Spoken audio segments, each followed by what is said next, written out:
Oh my God!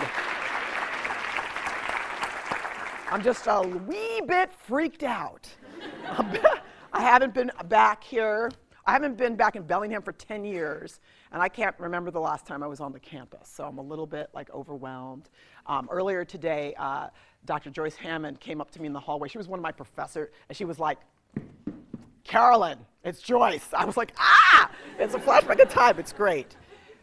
I want to thank Kate Darby for being really patient, for taking the time. It's hard to get in touch with me. I'm a pain in the butt, you know, to respond to emails. It's really great to have the chance to be back here. And I actually want to echo what you're saying about, I'm so impressed that there's so many people here at the end of the semester. It doesn't matter who it is. It's like, because I know how it is at the end of the semester. So I'm really grateful that you're all here today. So I can have this conversation. You know, that's like what's going on inside. I'm supposed to keep that inside. Okay, so I tend to move around. I have my notes. It's mostly just to keep me in line, not because I don't know what I want to say. And, you know, I was thinking about how I wanted to start off here, because I am going to tell some stories from the book. There's some contextualizing that I like to do. And I've said this story before, but since I haven't been here in a long time, I haven't said it, is to think about, I was sitting in the Outback a little earlier today with some folks who were down there, you know, doing some gardening and stuff, and we were having some interesting conversation. And I was thinking about some of my own experience in Bellingham and Seattle, because I lived here for only a year. I was finishing my undergrad, and a year of that was an exchange program where I was in East Africa, but I was living here for a year, and I also lived for a year in Seattle. So this is in the mid to late 90s. And what does it mean in terms of myself? The way I look, I self-identify as African American. I've got this brown skin. And two stories. I mean, I have a lot of great experiences here, so I should say that first. Let that settle. Two other experiences that were interesting. One was I was hiking with a pair of friends. I'm going to see later tomorrow, a white couple. This was on Mount Baker. This was somewhere in the 90s, somewhere in the late 90s. We were hiking up Mount Baker. It was a cloudy day. How unusual for this part of the country. And we got to the place. There's some kind of lodge or something there. And we said, let's go inside because we were kind of cold. We got inside. And then my dreadlocks were really long at the time. It's sort of important I say that too. And when we got in, they kind of walked away to look at something, and there was a fire. And I decided I was going to go stand next to the fire and get my butt warm. So the fire's like behind me, and I have a shawl. And I'm standing there like this. And I guess I was standing really still because this elderly white woman, she was staring at me. And then I moved, and she jumped. We both kind of did this, and then she walked over to me and she said, "My dear, I thought you were a beautiful Indian statue." Yeah, right? I was beautiful, but I wasn't real. I was Indian. Like, all of it was messed up, right? I lived in Seattle for a year after getting back from East Africa, and I was working at a drop-in center for the homeless and living with a boyfriend at the time. And I had a temp job, and I was walking, so 5 o'clock, I'm walking, you know, I can't remember, somewhere midtown in Seattle, I'm walking to the bus stop. A lot of people are walking, and there was a street that had been shut off from cars, so we were all kind of just walking into the day, and I didn't see a big pothole. And I stepped into the pothole, and if any of you have ever fractured a bone, this is the only time I've ever done it, right? I could hear it, but before I felt it, and then the nausea, everything came up over me. So this is mid-90s. I know young folks don't remember when we didn't have cell phones, right? So I thought I was going to pass out. I had my bag. I got really freaked out. You know, can I make it to like a payphone on the corner to call my then boyfriend at the time? And people just kept passing me by, passing me by. I got to the corner, and there was what appeared to me to be a young white family. And I say that because it was a young man, a woman, and 2 small children.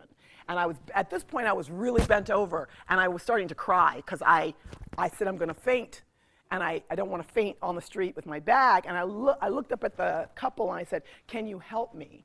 They backed away. Nobody helped me, right? I look like I'm a pretty nice person, right? I got to the corner, I called on the payphone, boyfriend, I just sat on the curb until he showed up. And I put those stories out there because those happen too. And they happen regularly, and it doesn't matter how nicely you're dressed in this country. It doesn't matter how nice you are. actually. I don't know what they were thinking. Did they think I was on drugs? But whatever, I thought I was dressed nicely. I needed help. But not a single person in a city that considers itself fairly progressive and fairly liberal. And I'm putting that out there. I got, I love it here, and that's also real. If that picture to you looks kind of familiar, because this is really what it is. It's a picture I found online. It was an environmental project that was happening in the Bronx. I couldn't get the artist who did this, but I really like the image of this. This comes out of the school desegregation. I want to tell you another story, and this is something that was on Facebook in September. Vanessa Garrison and her partner run the largest nonprofit in the country for African American women. It's about getting them in the outdoors, and it focuses on health. And Vanessa, so she's taking people out hiking and doing this stuff all the time. And I want to just read her post exactly as she worded it. This is back in September. When I have a little more time to clear my head, I'm going to write a longer piece about being pulled over in the national park. She was in Rocky Mountain National Park. While I was driving a van full of black women down the mountain after experiencing a magical hike together. I'm going to tell you about the park police officer who approached my van with his hand on his gun and demanded I roll down the back window so he could see who's inside. I'm going to tell you how he accused me of being drunk, asked me what I was doing in the park, and then told me if I cooperated, he wouldn't give me a ticket. A ticket for what, I asked. Driving too close to the car in front of you. That's a crime in Colorado. I led 3 advanced hikes over the course of 3 days this last weekend. I've personally brought hundreds of black women to Rocky Mountain National Park over the past 4 years. I've organized trips at every park in the country, inspired thousands of more to take a step into the great outdoors. I was on the cover of Outside magazine, started a Christmas commercial for REI, partnered with the Sierra Club to train outdoor trip leaders, was named a Yosemite National Park ambassador, and yet this man was asking me what I was doing in the park. Asked me while holding his hand to his gun, despite seeing our hiking gear when he rolled the windows down. Asked me what I was doing there as if he wasn't standing on stolen land and I was somehow trespassing. This is why I turn down opportunities to speak on diversity and inclusion in the outdoors. No, I don't want to be on your panel. No, I don't want to write an article or give a quote. No, I don't believe that things are changing. Diversity and inclusion? How about decolonization and reparations? When you want to talk about that, I'll be ready. In the meantime, we'll be back in the park next year. Thinking we'll bring 1,000 black women this time. Thinking I'll pack a fried chicken sandwich and wrap it in foil and then eat it at the lake next time, because I can. Thinking I'll listen to Tupac while I take in the views. Thinking I'll do whatever I want because I can, because I have a right to be there, because you won't scare us off. I belong here. We belong here. And I started with that because I read that, and of course I was everything that I usually am. I got upset, I was angry, I'd spent a lot of time working with some pretty incredible people who work for the Park Service. It's complicated. Again, it doesn't matter what you look like in terms of how you dress, how you present, you have all the right accoutrement. There's something, and none of this for me is a surprise, none of it.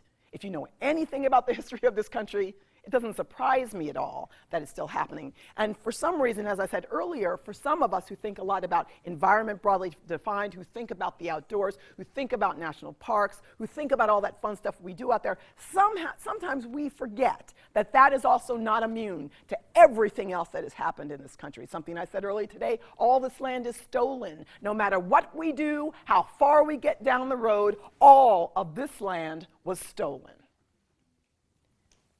How do we hold that and we move forward? No matter how far we get down the road, black people were enslaved to work the land for free. It doesn't matter how far we get. So all that stuff for me doesn't suddenly disappear because we're talking about a beautiful view, or because we're hiking up the mountain, or we're swimming at the beach, or we're taking a walk in the woods. And I'm interested how we hold those things together, because the potential for something better is always there. But I see often the resistance to actually wanting to have that conversation, because somehow there's the universal, we should really enjoy the outdoors. It does so much for us. Really, that's a privilege. And that's a privilege everybody doesn't have at the same time in the same way, which does not translate to black people don't fill in the blanks. Camp, hike, ski, swim, horse, they don't love the outdoors. You just fill in the blanks, and it doesn't have to be black people, brown people. Just fill in those blanks. None of those myths are true. None of them. I'm sorry, none of them. Right? And like any group of people, including white people, they are incredibly diverse. And so yes, you are going to get individuals who don't like to camp, who don't like to hike, who don't like to swim, and don't like to ski, but it has got nothing to do with the color of their skin. Nothing. Oh my God, I'm getting worked up already. Usually, woo, it's going to be hopeful. Okay. I just went off book. See, this is why I keep notes. Okay. Other thing I want to talk about before I get to some stories in the book is the issue of sustainability. Oh my God. Okay, you know, there's just some words we say over and over again, like we all agree on them, like we know what we're talking about, and I'm sorry, if we went around the room here, we'd have at least 100 or 200 different definitions of what we think of sustainability, and the question for me is, what is it that we are trying to sustain? So, for my own work, because I got a lot of work to do, right? I believe we all do, but I know I can talk about myself and feel pretty comfortable about that. So I got these two images up here. This is Ian Gibson. And you may not remember this story of Ian Gibson. It's a couple of years ago. The story after Ian Gibson, about 6 months later, was much more popular. It was about a white American sport hunter who killed the grandson, the lion of the famous MGM lion, or something like that. I can't remember the story, Cecil, or he killed some lion. But that wasn't the story that was interesting to me. It was the one of Ian Gibson. I was reading about it online, also a sport hunter from England. He had gone to South Africa. He was out with some African guides and some friends. He was hunting elephant. He got too close to a young bull elephant, and he got gored to death. He was about 52, 53 years old. Now, what got me is, you know, I have a hard time. I just really don't support sport hunting. Elephants are one of my two favorite animals. I don't look like I have anything in common with this dude. But I was reading the article online, and then I like to tell people, you know how then you start reading the comments. Oh yeah. You forgot about the article because you're reading the comments, right? And 45 minutes later, I emerged from the comments. And I started to cry. Because every single comment, save for one, said things like, he got what he deserved, one for the elephant. And it just kept going on and on and on. One of them was a more compassionate comment. And I thought to myself, this is kind of horrible, because this man, he died a horrible death. I don't care what color his skin was, it's got to be a horrible death. He had a family. He came from a community. And regardless that I don't agree with him about what he was doing and why, I wouldn't wish that death on anyone. Right? So is that what we're trying to sustain? The justifiable anger, the bitterness, so much so that we forget our humanity, and he got what he deserved. Because that's really going to make everything better. Right? So this is where I have to do my work, over here. Over here is not where I have to do my work. I have this image of this little African-American boy up here. It's from the story of Flint, Michigan, and the lead in the water. And for 3 years, politicians and people knew about it, right? And we have yet to understand the impact on not just young African-American kids, any kid in that community, and what it's going to have over time. When I see this image, oh, it's so easy for me to feel compassionate and empathetic. He's small, he's black, he's cute. Wasn't his fault at all, you know. So I don't have to work over here. I got to work over here. One of the things I was saying earlier today is I have no problem, as you see, talking about what I see are some of the challenges around race and land. And I refuse to give up my humanity because other people have given up theirs. And how do you stand in that truth, where you say what you believe is true, where your anger is justified? How do I talk about it in a way that's real? Because I'm sorry, we cannot get from here to that place of kumbaya without doing all the work in between, and we have not done all the work in between, which is why we're here, where we are, metaphorically and literally, right now, right? That's just my humbly informed opinion. Sustainability, and so back to the question of what is it that we are trying to sustain when we talk about sustain, because it's all about relationship for me.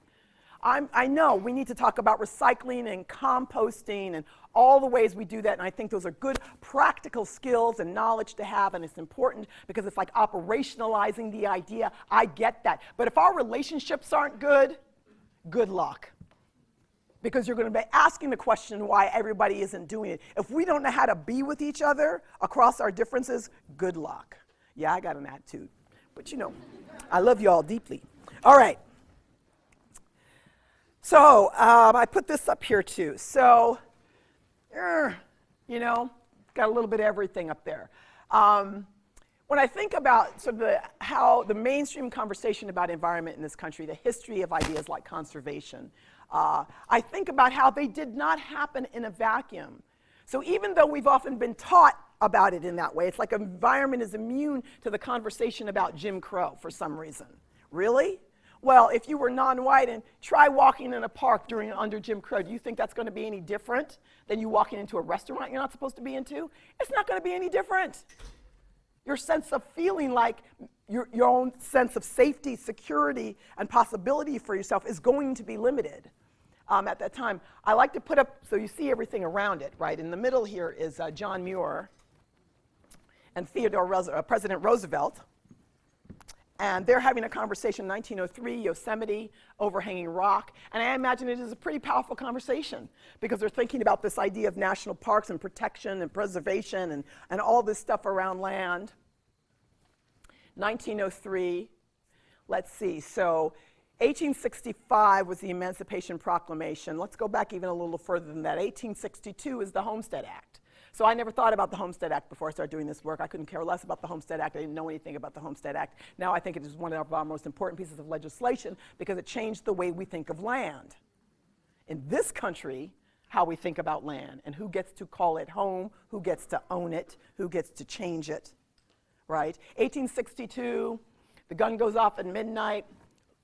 People, mostly European immigrants, get to run out, grab 160 acres of land. All you got to do is stay on it for 5 years. If you stay on it for 5 years, you build a structure, you farm, you get to keep it. It is yours, free and clear. And we must understand land isn't just about land, it's about political and economic power. And it's about your ability to say, I belong and my family belongs, and this is who we are, because this is our land. Now, I'm not interested in diminishing European immigrants because many of them gave up everything to come over here and try to create a new life. Many of them felt they didn't have a choice. 60% of them didn't survive. Can you imagine what it was like at that time to take a piece of land and make it work for you and your family? You could die from the common cold. Your closest neighbor is 100 miles away. It was hard. It was hard. And then I have to ask the question, who was on that land before you got here? Who had to be removed or killed in order for you to have that land? 3 years later, enslaved Africans are freed, given 400,000 acres. And then a lot of the white plantation owners are like, holy shit, we just gave them 400,000 acres. These are the people we just had as our property. We just handed them economic and political power. I don't think so. Took all that land back. And for the most part, they were not allowed to participate in the Homestead Act, though there were those in Congress who tried to push that through. And you do have some African-American homesteaders. But for the most part, they weren't allowed to participate. So in the middle of all this, John Muir and Roosevelt are having interesting conversations about conservation. You're also having Gifford Pinchot, amazing. I mean, the whole idea of forestry, the Forest Service, Yale Forestry. I mean, he's thinking about conservation. How do we manage our resources? Also at the same period of time. What else is going on at that time? There's World's Fairs. World Fairs in the late 1800s, early 1900s about who do we want to be? Who do we want our cities to look like? That's actually not what I meant to say, but that's kind of what they were doing. Because brown and black people were put on display at these World's Fairs as the thing we want to move away from. So now we've already complicated the environment. Jim Crow was in place what seemed like forever, 1890, 1900, 1910, all the way up into the 60s. And Jim Crow is no longer in place, but the idea and the legacy of Jim Crow sure is, right? We were not that far removed from that period of time. It's not like it was 500 years ago. This stuff just happened not that long ago, within the last 100 years.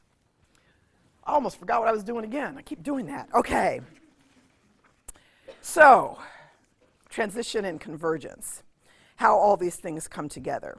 That's kind of where I was going like that. Yeah, that was my pretty little convergence. Okay. I'm looking for, oh yeah, we're coming to, okay, so I call this my metaphorical afro. And I carry lots of people around in my metaphorical afro.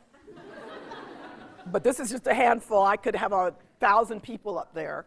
And I like to mix it up a little bit. Carl Sagan, Alice Walker, Cornel West, Toni Morrison, Albert Einstein, Jane Goodall, lots of different kinds of folks. And I do that on purpose. Sometimes I'll just have, if I'm talking about black people, I'll have only black people, and I realize that was actually not true. I want to show there's all kinds of people who I'm influenced by and love to see what it is that they're doing. And just so you know, I really did have an afro. Ugh, it's frightening. Okay, so I want to pull out some of those people in terms of thinking about and framing. How do we come to this conversation? How do we have this conversation in a way that's actually generative and fruitful?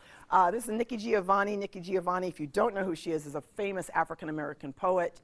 She's won many awards for her work. I saw her speak now, it's probably been 4 or 5 years ago in Oakland, California. And the thing that stuck with me, she said, we have to learn different literacies. Right? Sailors can read the stars, farmers can read the soil. What does it mean for us to learn different literacies?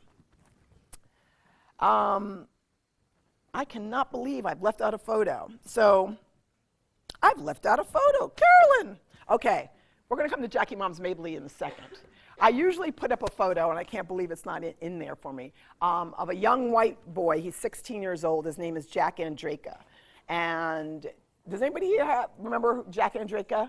Because it's been maybe 3 years, 4 years now. So when he was 16, he won the largest science prize in the country, the Intel Science Prize. And he won the Intel Science Prize because when he was sitting in 5th period biology, instead of listening to the teacher, he came up with a potential protocol for discovering pancreatic cancer.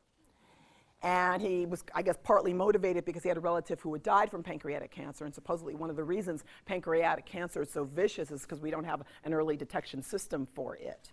So he took it to his parents, was like, look, we need to find a lab. I'm doing this thing. They thought he was a little crazy, but they sent it out to 200 labs around the country. 199 turned him down. Somebody from Johns Hopkins said, you've got a good idea here. I put it up there because the picture I put up, if it's still on YouTube, is the moment he found out he won the prize. And he's just got a wonderful face, and he's so surprised at the fact that he won. But he was on 60 Minutes, and I fear that, I realized I didn't put a picture up here, and I probably didn't put the quote in here, but I might be able to. Oh, I did put the quote in here. I just forgot the picture. So he was on 60 Minutes, and when Morley Safer was still alive, Morley Safer commented to him how smart Jack was. And this is what Jack said in response, quote, I don't think it's that I'm really smart. I mean, I know people who are way smarter than me. You can be a genius, but if you don't have the creativity to put that knowledge to use, then you just have a bunch of knowledge and nothing else. 16, give him his degrees right now. We're done. I love Jack Andraka. The last image I wanted to put up here is Jackie Moms Mabley, and probably a lot of the older folks might know who Jackie Moms Mabley was. She was a black comedian. She came out of vaudeville, 40s, 50s, 60s. This is what she looks like, but this is what she would do in front of audience. She'd take out her teeth, she'd put on what's called a schmata, she'd stand in front of predominantly white audiences, and she'd talk about race in the 50s and 60s. And they loved her. The White House invited her down, right? Whoopi Goldberg did a documentary about her life a couple of years ago, and they asked the comedian Arsenio Hall, how did she get away with that? She's talking about race during Jim Crow to predominantly white audiences, and they love her. And he said, well, she was sneaking it through the back door. And so I love that idea of thinking about that strategy of what it means to sneak it through the back door in terms of doing this kind of work. People asked me a couple of times today, and I kind of held off saying much because I knew I would say it tonight, why I'm interested in this. I actually, and I want to say, because one of the ways you introduced me is that I'm an academic. I actually never call myself an academic. So I want to own this in a very particular way, because I've got my 3 degrees, a lot of privileges, and a lot that I learned about being in an academic context. I just left my full-time academic because the tension for me with trying to do this work in the way I want to do it and the institution has become too challenging. But I also, in a way, retained my wholeness about who I am. I have a background in the arts for many, many years before I went back to school. There's a lot of other things that I do, and I feel like if we actually want to attack, we have to do things really differently around this work. So I don't know why I'm saying all this. Because I'm not motivated to do this because it's an intellectual pursuit. It's personal. And I believe it actually should be personal for everybody. I don't care who you are and what color your skin is. But I have to kind of own my own stuff, so I like to tell people the story of where I grew up. People ask me where I'm from, and sometimes I get a little attitude, and I'll be like, do you want to know where I live, or do you want to know where I'm from? Like, get over myself really quick. Because I've moved so often, and that's actually a hard question. But I'm originally from New York, and I want to say that I was, maybe it's probably been a while, I was in Detroit, and I was at a street fair, and this older black man asked me, he was like, where are you from? And I did the same thing. Do you want to know where I live, or do you want to know where I'm from? And he just went, you must be from New York. And I said, I am. I'm from New York. So I try not to do that. These are my parents, Rose and Henry. That picture was taken sometime in the 50s. They grew up in Floyd, Virginia, which is a tiny town near the Blue Ridge Mountains, or it was tiny at the time, in a segregated town. My parents grew up poor, high school education. When my dad came back from the Korean War in the 50s, like a lot of black people who were living in the South, he said, I'm going to migrate north, we'll have a better job opportunity. He had a sister who had become a nurse in New York. So they moved to New York. My father had 2 job opportunities. One was in Syracuse, New York, which is 5 hours north of New York City. He could be a janitor. The other was 30 minutes outside of New York City in Westchester County, which there's a very wealthy family, or there used to be, well, they're still wealthy and they still exist, called the Tishmans. And just in case, if you know anything about the city, so we hear a lot on the news about Jared Kushner and the Kushner building in New York City. That building used to be the Tishman building. Tishmans used to own the Rockefeller Center. They own a lot of real estate. 30 minutes outside of New York City, they had a 12-acre estate. The estate has a swimming pool, a lake, vegetable gardens, fruit trees. They needed full-time caretakers for the estate. My father was the chauffeur, the gardener, my mom the sometime housekeeper. That, it's a bit blurry, is the gardener's cottage where we lived, right? This is a very wealthy white neighborhood. It was when my parents moved in the late 50s. It still is. Harry Winston property down the street. Schaefer of Schaefer Beer lived next door. Wingfield Golf Club right around the corner. So when you start to get to think about the kind of wealth that was there. We were the only family of color in the neighborhood until the 90s. When a Japanese American woman moved in, she was there for a few years and then moved out. My parents wanted to have kids. And because of something that happened to my mother that I think happened to a lot of women, potentially of all colors who were poor, back in the 50s, she had a problem with a cyst on one of her ovaries. She went into the hospital without asking her permission or telling her. They removed one of her ovaries. When they told her after she woke up, she said, they said to her, the reason we didn't tell you is because we didn't think you could emotionally handle the information. So my parents thought they couldn't have kids, and that actually served me pretty well because they adopted me. And then what I like to say is 2 years later, they relaxed, and they had my first brother. A few years later, they relaxed some more, and now they were relaxing really well, and they had my second brother. So, this is pictures of the estate. The Tishmans only came up on weekends and holidays, so my brothers and I had run of this like it was our own private park. We all knew how to swim by the time we were 6 or 7 years old because there was water on this 12-acre property. We had to know that. A lot of things, we played outside, all that stuff happened. There was the whole 9 yards. What I want to say is that when I was 9 years old, the story that I tend to tell to give some sense of myself, thinking about myself and the color of my skin, there's always police patrolling the neighborhood because you've got this kind of wealth in the neighborhood. Nine years old, 4th grade, I went to a public school, Mamaroneck Public School. I was walking home from school. I'm right around the corner from the house in the neighborhood. A cop stops me, and he's in his car. He asks me where I'm going. I give him the address, 1000 Old White Plains Road, because that's the address. You know, so remember me, my little afro, little school bag, 9 years old, and he just looks at me and says, oh, do you work there? And I'm thinking, I'm 9. You know? And I just said, no, I lived there, because it was just confusing. I went home and told my parents. My father called the police station. He gave them a holy hell, and they never bothered any of their kids, me and my brothers, again. But as an adult, I had to reflect back on the logics of that. What was happening right there in that man's mind? You know, I can't tell you exactly what was happening, but what a strange question to ask a 9-year-old girl with a school bag coming home from school at the end of the day. I also want to say what's complicated about this story is that we were the black family working for the Tishmans. There's many, many stories I could tell, and I don't have time, about what it meant to be in this house on that property. I went to a public school that was largely Italian, working class American, Italian-American kids, as well as a handful of working class African-American kids. I was bullied from 4th grade up into high school by Marion Mitchell and Darlene Robinson, 2 black girls who just weren't having it. Because I lived up on the hill, I was light-skinned, I was asked all the time, do you think you're white? They were always taking the clothes that often the Tishmans would buy. It's so for me, and then I'd wear the new jacket, and then they would take it, and then I had to lie to my parents, who threatened to send me to Catholic school, and we were Catholic, we were Methodist. It's really confusing, because my grades went, because I'm not explaining all the details, right, to the parents. I'm just trying to survive. But for me, the complications of race and class, and so, how do you sort of negotiate that? I'm going to come back to this story. The one thing I will say is that, the one more thing I want to say about this is the big house, the Tishmans. You can see the pool. You can't see the lake in front of it. Is that Mr. Tishman died in the 60s. Part of the problem was because when Mr. Tishman was alive, he had a silver Rolls Royce, that my father was the chauffeur, and my mother told me that my father would drop me and my brothers off at public school in the Rolls Royce, and that just messed up our ship from the beginning. In the 90s, Mrs. Tishman became sick. So now my parents have been caring for this land for almost 40 years.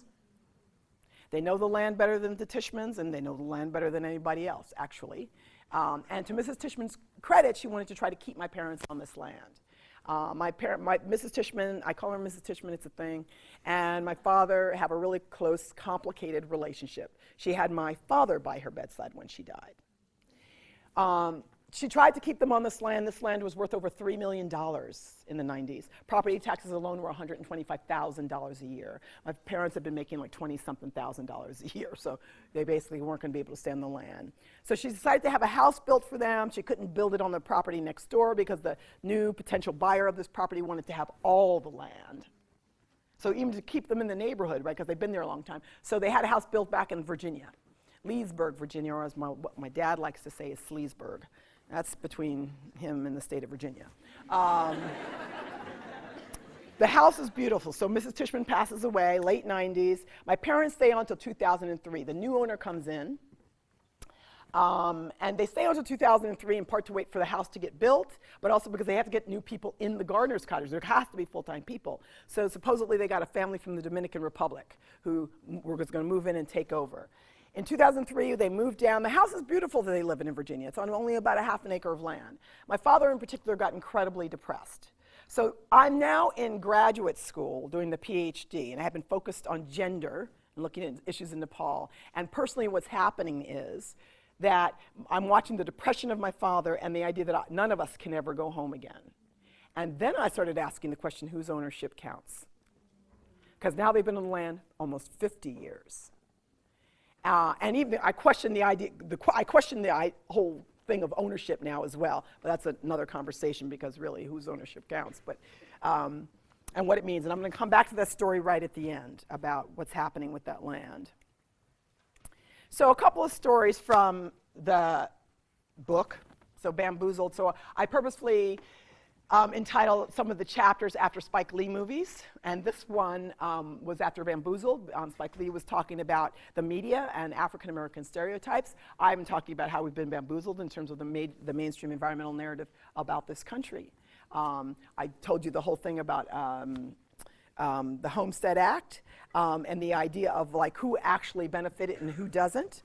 The only other thing, do you ever see the movie Far and Away with Tom Cruise? So I talk about that, the last part of that movie, what's really interesting to me, I don't think the movie's so great, but the last part of the movie is it's some kind of depiction of what it might have looked like for people who, when that gun goes off at midnight and they get to grab the land that they want.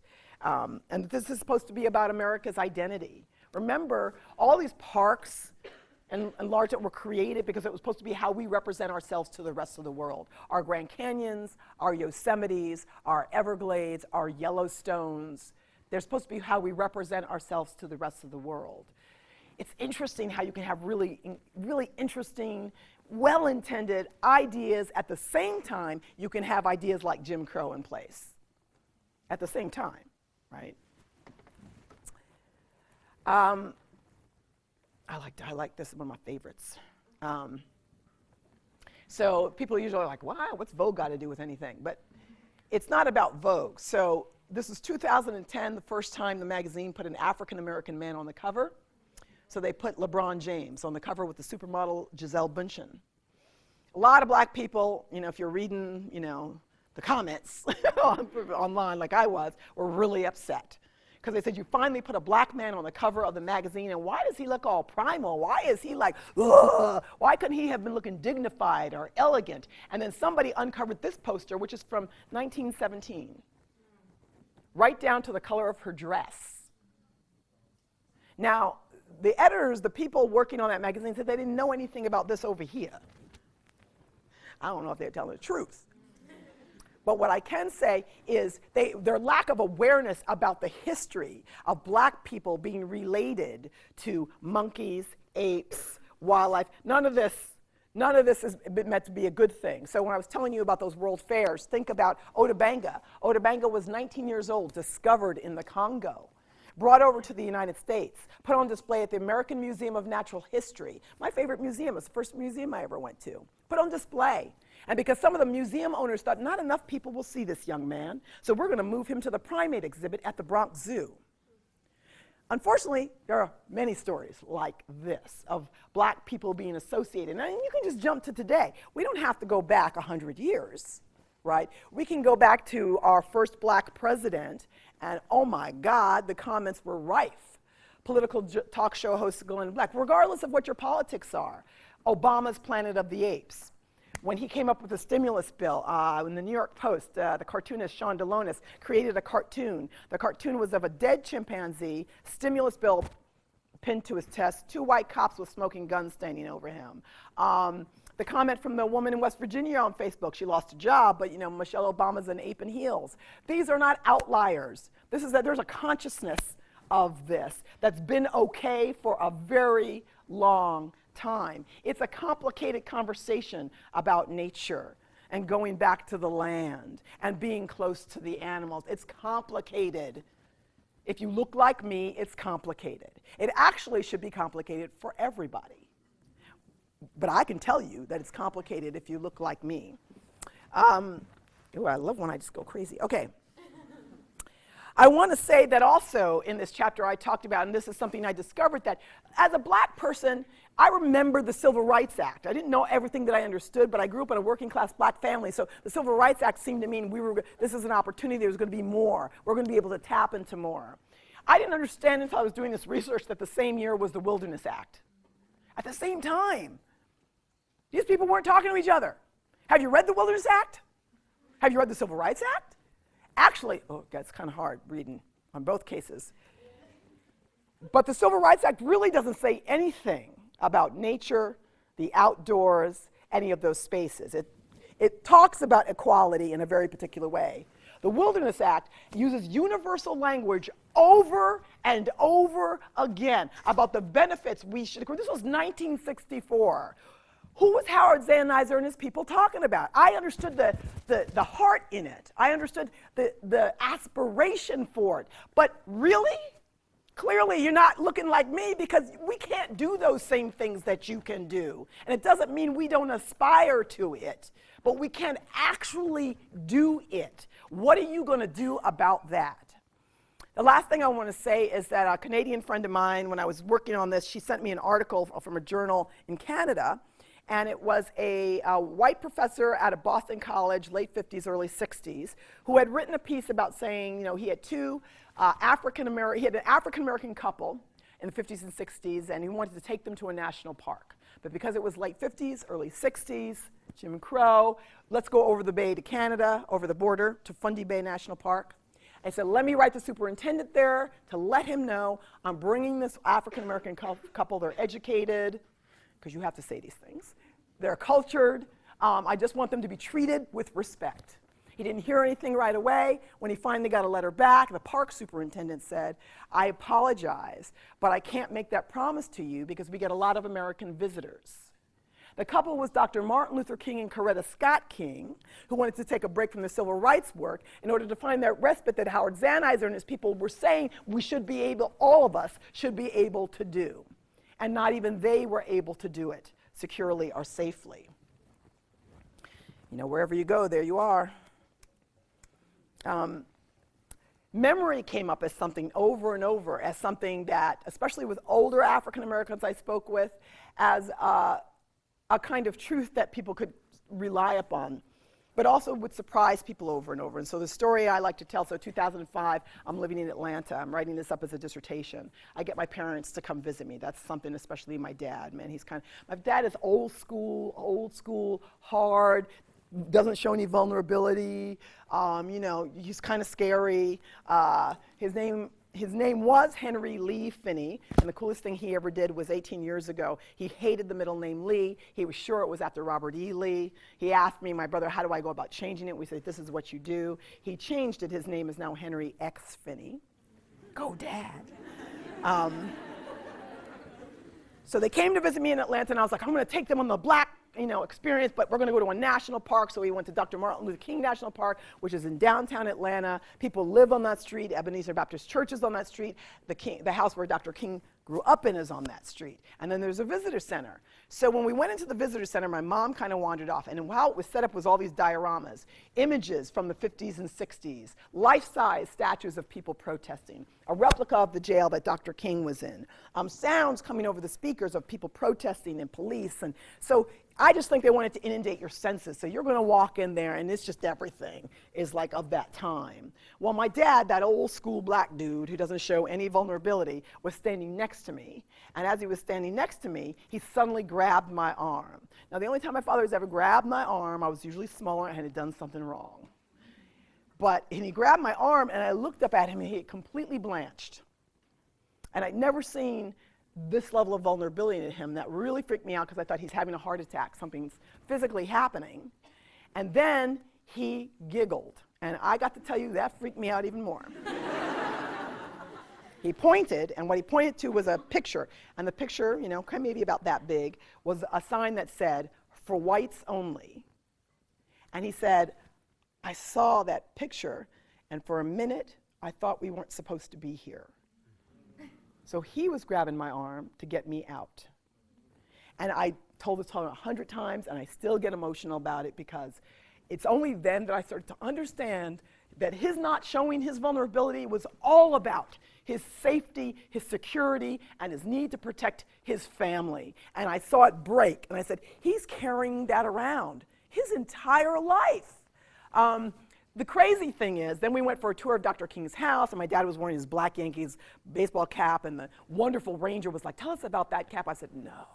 And then, my father told the story about the black Yankees or whatever he was talking about.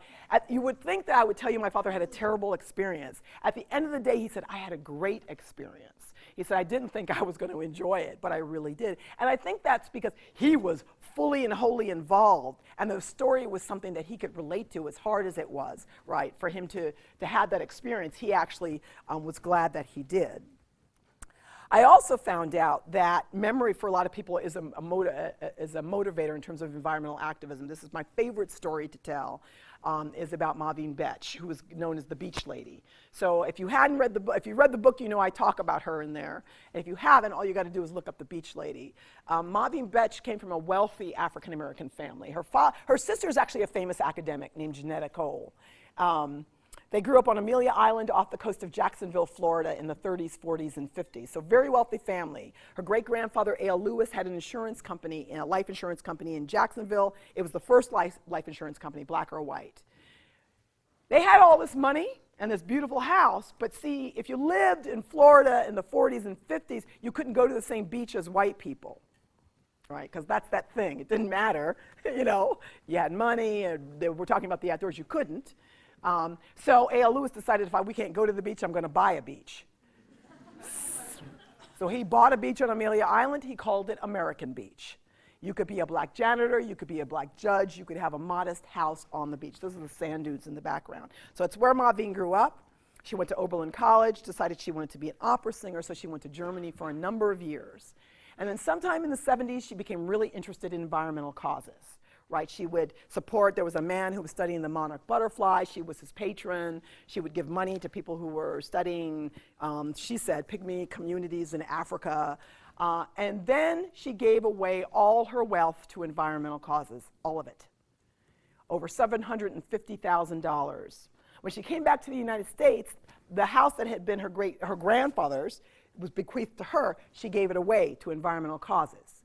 She lived on a chaise lounge on the beach. So to all you folks who are like, we don't need many material things, you can still look good on a chaise lounge on the beach. And I asked Maveen, I said, well, weren't you scared? She said, no, I had a big stick. That's Maveen. What she's holding there is her dreadlocks. They were so long, she kept a net underneath her arm. Her sister ended up buying her a trailer for her to move into because I guess she was really like, you cannot be living on a chaise lounge on a beach. So we're talking about a beautiful strip of beach in between two resorts. Fernandina Beach Resort on this side, Amelia Island Plantation on the other. You know, yes, I emphasize plantation. And of course, developers were salivating. We have maritime forests, the sand dunes, everything. Like we're going to build another whatever golf course hotel. And Maveen wasn't having it. So she would talk about how going to civic meetings. And she said, you go to civic meetings about this. And she said, I'd come in and I'd stand in the back. And they would do the Pledge of Allegiance, so she would stand in the back too. I pledge of allegiance to the flag, to the United States of America, and to the republic for which it stands, one nation, under God, indivisible, with liberty and justice. And she said, I'd shout it at the top of my lungs, for all white people who got money. And all. And then she'd be like, and then they saw me. I was like, they saw you when you came in. Okay. The Park Service ended up protecting 8.2 acres of the sand dunes, and there's a lot of organizations around protecting the beach. But for her, it wasn't just about the maritime forests or the beach, you know, the ocean front. It was about the African-American history in place. She saw those two. There was a relationship about the two, and that's what she was really trying to forward there. Maveen, probably the most powerful piece of advice I've ever gotten, or just saying, I guess, as Maveen said to me, I am the freest person you will ever meet. Because when I walked away from the money, I was able to do exactly what I needed to do. Often when I started talking about this a few years ago, usually in rooms, it's predominantly white, especially environmental organizations, almost nobody had ever heard of her. So when we think about issues of representation, what stories we hear, you know, why haven't we heard more? She's won lots of awards, she's been written about, there's a movie, but why haven't we heard about her? How am I doing? Oh my God, do I have to stop soon? No, no stopping. Oh, I want to talk about John Francis, but I feel like there's no time. Do you know about John Francis? Yeah. We love John Francis. Okay, you know, 22 years, walking across the United States, 17 without talking, got his degree, PhD at University of Wisconsin without talking. I love John. Okay, but we'll skip to the end. I love John. Okay. This is the last chapter, and this last chapter, one more story I want to say. I do want to say about this last chapter, and there's some of you already know the story about, you know, what it means to talk about the thing. So I'm talking about rights, and you are the thing itself, right? This book is supposedly why I did not get tenure at Berkeley. The fight was very public for 3 years over, and particularly from the scientists, people who call themselves scientists. One of my favorite comments is, we don't understand the value of why you would cite Spike Lee or Zora Neale Hurston in your work. So it's complicated. But when your book goes out for review, I had 2 reviewers. The Universe Has a Sense of Humor. I knew them both, really good scholars. One was black, one was white, 2 men. And one let me know it was, the black guy let me know it was him, worked with me on it. The other one, I said, oh, it's you. He said, I said, okay. He doesn't want me to know, but now I know. They both gave me great advice. I didn't agree with everything. But one of the things that the white reviewer said was, he goes, I'd like you to write a whole chapter on the fear that black people feel in relation to nature and the outdoors. Now, I'd already talked about lynching. I talked about a lot of things. But I said, I have yet to meet a group of people that want to be identified by the fear that they feel. And there's a piece, if I had time, there's a paragraph right in the first page and a half. I spent a page and a half talking about it in the last chapter, and that's it. And I read a passage by Dr. Joy DeGruy-Livery that covers everything that's happened. But what I want to talk about is the resilience. And so the last story that I want to tell here is, I don't think he was happy that I did it, but I made a case for it. I said, it's not what I want to talk about. I'm trying to point to how creative, and I want to tell the story about Brenda Palm's barber. And I put people's images up here on purpose, because when we talk about people who care, what do they look like and who do we see, how do we crack our own assumptions of what that's supposed to be? Brenda Palm's barber is originally from Denver. She got a business degree. This is probably 15 years ago now. That she got a call from some folks in Chicago who said, we have a lot of previously incarcerated black men and women. They come out of jail, they can't get a job. Can you help us think of something with the community? And she said, that sounds like a good thing. I'll come to do that. So she relocated. She talked to a lot of people. They thought about, maybe we'll have them driving around the elderly or landscape gardening, all kind of decent ideas, but she didn't see any longevity in them. And then she had a random conversation with a friend who brought up beekeeping as a random conversation. And she went, that's what it's going to be. We're going to make urban honey on the west side of Chicago. Right. And she said a lot of people thought I was crazy, right? The company is Sweet Beginnings. It makes honey and honey-related products. It's huge, right? This is maybe, it's got to be 10 years ago that I visited on the west side. They had like a 3-story house, and at the time, 25 apiaries in the back. She said they're selling crack across the street. I mean, all the stuff was there that was also happening, and this was happening too. I like to tell this story about her because she tells me what she does when she interviews these young men and women. So she will be interviewing someone and say, so you're interested in a job? And they'll be like, yes. And she says, so you were in jail? And they'll say, yeah. And she says, what were you in jail for? And usually they'll say, I was selling drugs. And then, she will do a dramatic pause. Were you good at it? And usually they'll say, yeah, until I got caught. I said, well, what were you good at? And they said, well, I knew all about the quality of my product. I understood my customer base and everything they rattled off. She said, oh, we can use all of that. Let's move all that over here to this legal thing that we're going to be doing, making honey. And what I love about that is something I said to the earlier group in the Outback. I never use the term outreach anymore. I have been outreach to, and I know there's a lot of good intention behind it, but here's what outreach means to me. Outreach means I get to outreach to you. You look like a really nice person. I'm going to bring you over here to my table. I squeezed in a chair for you at my table. You sit down, and then your job is to learn everything about what we do, how we do it, how we talk about it, where we sit, how we show up, everything about the table. We actually don't have to do anything, right? And what I'm interested in is a relationship of reciprocity, which first and foremost recognizes that you are a fully realized person with a whole lot of gifts and experiences and resources. They may not be the same as mine in terms of power and privilege, but that doesn't mean you don't know something that I don't know and that I can learn from, and I'm actually going to have to do the work, and maybe that means I'm going to have to get rid of the table, because now if we're actually really engaging across difference, this table isn't going to work. When I think of mainstream environmental organizations and their mission statements, I'm sorry, almost every one of those big organizations were created back during Jim Crow or just after. And I'm not saying there isn't a kernel of something good there, but they weren't created for someone who looks like me. But you're asking me to buy into it, and I'm like, I can't buy into it because you can't buy into me. So what are we going to do? But I'd like to be in a relationship. So what are we going to do with that? For me, that's what emergence is, what it means to actually create a third space, which means everybody has to go in terms of I don't know. And I'm not saying that the power doesn't exist, because it does, in terms of people having more money, having more resources. But just because you may have more than that than me doesn't mean that I don't know more than you about what actually all this means altogether. And why can't we show up and work with that? Okay, I'm almost done. My God, I'm preaching. Okay, I want to go back to my parents really quick, and then I'm really almost done, because there's an epilogue. So now this is the property now has a gate on it. It didn't have a gate when I lived there. About 2004, so my parents have been gone for a year or so, they get a letter. They get a letter from one of the neighbors, a copy of a letter, and it was from the Westchester Land Trust. The Westchester Land Trust was putting a conservation easement on this land. right? And what they were sending around to all the neighbors, they were saying, here's the reasons why we're doing it. There's all these environmental values of the property, the wildlife, where it sits in the watershed, all these things that are really important, and they have all these images of the property. And at the end, it says, we want to thank the new owner for his conservation-mindedness.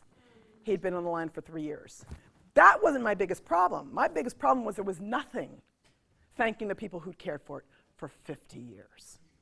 And that's how people become invisible, just like that. And I'm sure there's some really decent people at the Westchester Land Trust. But you know what I realized that I do? I do it every time I tell the story. I only start where my family was. I actually don't talk about everybody who was on that land before, right? So I have to own that in a very particular way. I do want to say what's kind of really amazing. So I was at University of Vermont. Just in this past month, they had me out there twice working with their Rubenstein School. And I'm telling the story to predominantly white students. And suddenly this guy raises his hand. He says, my name is Aiden. I worked for the Westchester Land Trust last summer, and I was on that property taking photographs, right? My family, we tried to get on this property this summer to see if we could, and we couldn't. So the last thing I want to say, I know I keep saying it, but for real, I'm not kidding, is I want to put that image up there and also, talk about risk. But risk in order to gain. We often are willing to take risks in order not to lose something.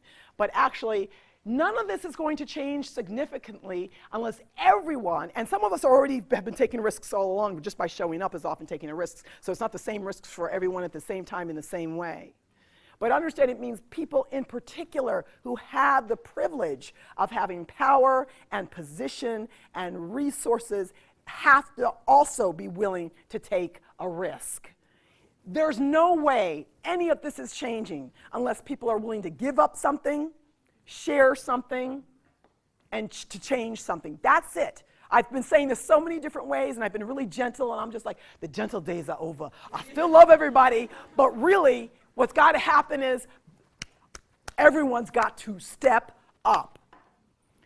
Ooh, I was going to end on a positive note. 2 quotes, and then I'm ending. Okay, positive. The positive note is, it's all positive.